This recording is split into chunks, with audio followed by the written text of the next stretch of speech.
a Allen Frame con nosotros para que nos platique un poco sobre los fotógrafos latinoamericanos que de alguna manera han pasado por el ICP y que de alguna manera él se ha encontrado y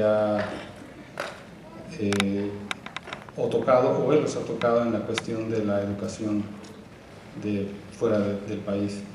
Quisiera leerles algo breve sobre Allen Frame. Vive en Nueva York, donde enseña fotografía en la Escuela de Artes Visuales Pratt Institute y en el International Center of Photography.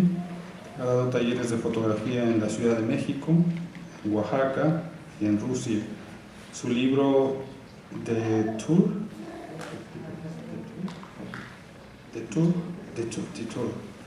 una compilación de sus fotografías de más de una década, fue publicado por Keller Verlag Heidelberg en 2001.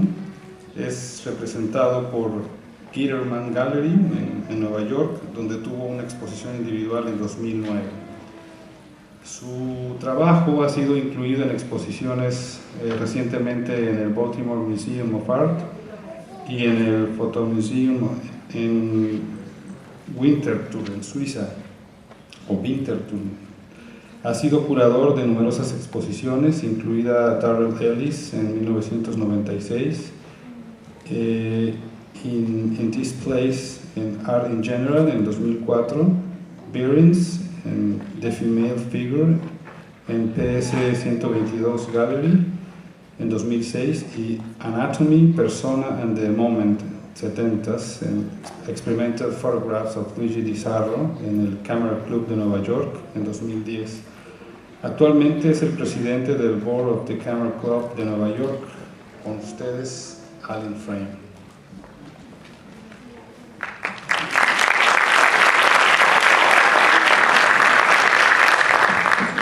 Thank you, Domingo. I've known Domingo since the first time I came to Mexico, I think, or maybe it was the second time, but I taught a workshop in Oaxaca, and Domingo was teaching there, and it was about 12 years ago. So I'm very happy to be back. Thank you, Domingo, for inviting me. It's really interesting to be part of this conference. I've never been to Monterrey before. I go to Mexico City to teach almost every year and have many friends there. I'm sorry I'm not speaking Spanish. If I move here, I promise I'll learn Spanish. And I might move here. I've taught in Tijuana and Oaxaca. I've been to the beach towns like Puerto Escondido and the south of Oaxaca. And I've photographed a lot in Mexico. And it's a place that I really love. So I'm very happy to be here. And I was invited to talk about photographers from Mexico and Latin America who have studied at one of the schools where I teach in New York, the International Center of Photography, to talk about the value of that education and the impact on them and their work. So I've chosen 4 photographers whose work I know really well and have continued to be friends with and be in touch with since they left that one-year program. The school has several programs, and the one that I teach in and the one that all of these photographers went to is a one-year full-time program. It's not really 1 year, it's more like 9 months from October through the middle of June. And they have many teachers and many classes in various formats. The class that I teach is a once-a-week seminar in which we critique their ongoing work. But they also have weekend workshops, and sometimes I teach those as well. Usually twice a year I teach some workshops as well. The school also has an MFA that was started about 6 or 7 years ago. And it's very different it's a different faculty, and it's a different philosophy. It's more conceptual. It's probably the most conceptual MFA program in photography on the East Coast of the US, which is a surprise for many people because they expect that it would be more documentary oriented. ICP was founded by great documentary photographers and has that tradition. But the MFA program is completely different. It also has continuing ed classes for the general public. And sometimes that faculty overlaps with the one-year program. The one-year program has two areas. The one I teach in is called General Studies, which is more fine art oriented, but also embraces the work of students who want to be fashion photographers and people who also want to be photojournalists. So it's broader. And then there's a photojournalist documentary part of the program, which is separate. And those people are hardcore documentary photojournalist types who do a lot of projects, work really hard, have assignments. It's led by someone who has a lot of experience as a photo editor. So it's very oriented towards editorial assignments. And so the program that I teach in is much more open. And let's see if I need to say anything else to sort of set this up.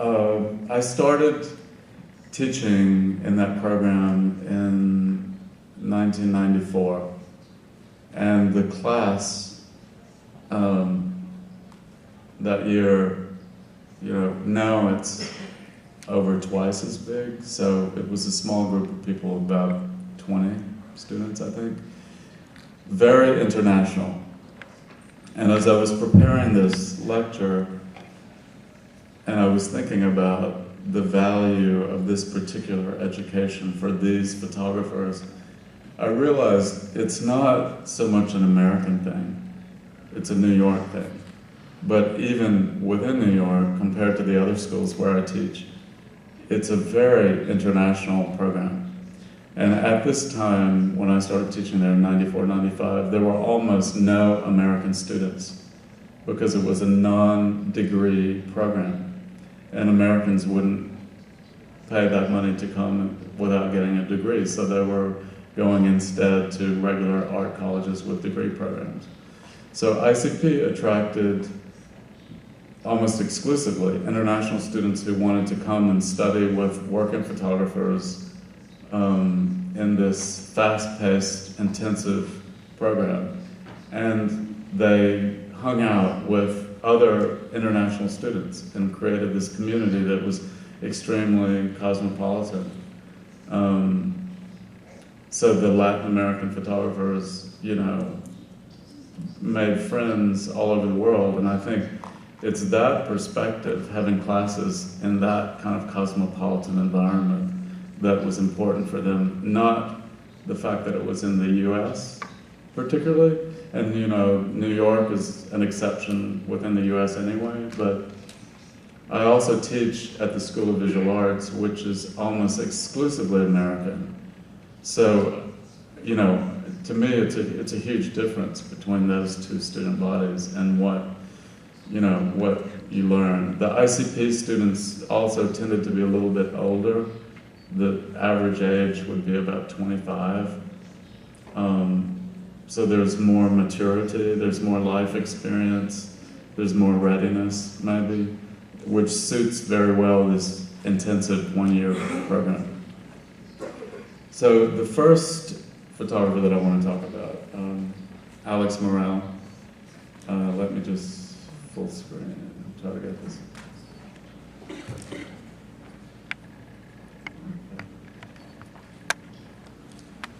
Alex grew up in the Dominican Republic, and then his family moved to the US, and he lived in Florida, and a lot of his extended family was living in the Bronx when he came to study in New York.